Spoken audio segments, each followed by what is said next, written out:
What is good, YouTube? It's your boy Chris, and we're here on Spurs Spotlight with another banger. Yeah, y'all gonna stop coming in my live talking about this Victor dude, bro. We hooping this year. Y'all gonna see.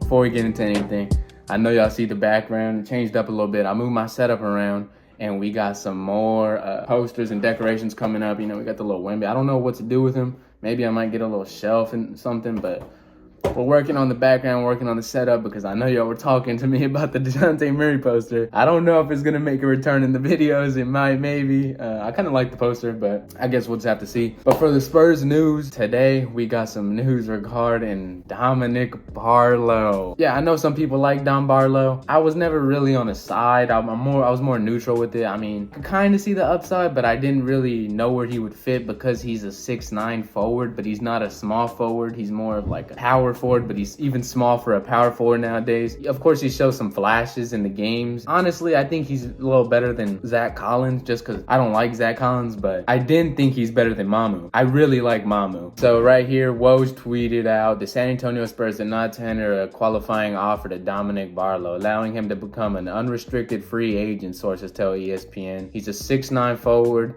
played 61 games in 2 seasons. This could go one or two ways, obviously. But I could see both. I could see Dom Barlow coming back, and this is just a way for him to test the waters of free agency and see if he could get a bag somewhere else and maybe fit somewhere else, because I do think he belongs on an NBA roster. I just don't know if it's the Spurs roster. Or this could be the Spurs signaling like, go get a bag elsewhere, and you're not really a fit for us. I'm leaning towards more of the Spurs letting him go, because if you didn't know, the Spurs did give a qualifying offer to Duke Jr., which I'm really not too familiar with him. I haven't paid attention to him at all.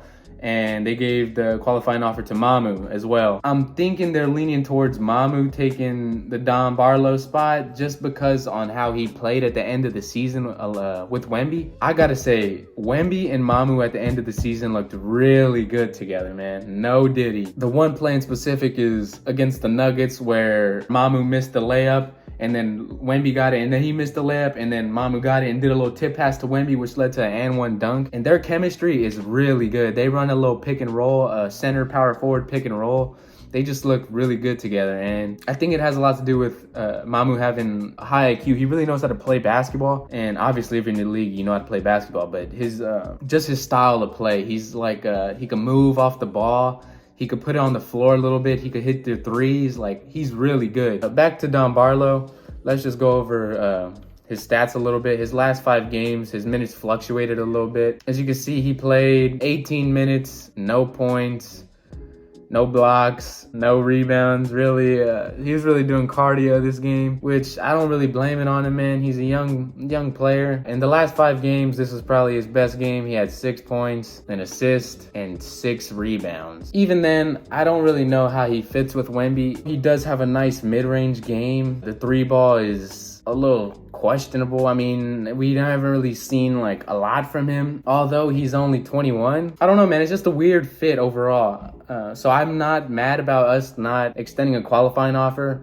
If anything, I think Mamu's just I just think he's a better version of that. Obviously, he's a little bit older. Checking out Mamu's stats, he's also 6'11". I don't know how true that is. He looks more about like 6'10", because he's not that big. But yeah, he's 25, left-handed, which is kind of like just a sign for a hoop. Let's look at Mamu's last 5 games with the Spurs, and man, he was going crazy. Obviously, he has this one stinker right here, 26 minutes, no points. He had 11 boards though, 2 assists. And that's really underrated about Mamu's game, his passing. I really like Mamu as a passer. He's real crafty. He reminds me of, like, I know I throw this comparison out a lot, but like, he has a Manu style to him. He's left-handed, European, crafty, high IQ. He could do some plays that'll shock you a little bit, if we're being honest. Mamu as a backup power forward, I wouldn't mind that at all. If we could get like a replacement for Zach Collins, and then our backup front court included Mamu and another big man, I think that would be pretty nice, man. Along with, he could play with Wemby. We've seen it. They beat the Nuggets together. He dropped 18 8 rebounds, 1 assist, 50% shooting from 3, 50% from the field overall. And obviously he's not going to play like this every game, but it's just nice to know that you can have a role player like this that can provide these type of sparks, along with averaging like a cool maybe like 10 points, a couple rebounds, maybe like assist. I think he's a player that we need. And he complements the Spurs so well. He's a Spurs type player. He grew up a Spurs fan. In my opinion, he should be a Spurs favorite. He's one of my favorite players. And if I have to choose between Mamu and Don Barlow, I'm taking Mamu all day. Just wanted to let y'all know that Don Barlow might not be back. But on the bright side, I think Mamu's coming back, boys. So let me know what y'all are thinking down in the comments. Who do y'all like more, Don Barlow or Mamu? Make sure to leave a like always. Subscribe to Spurs Spotlight. Get your Spurs news here. And other than that, I'll catch y'all boys later. I'm out. Peace.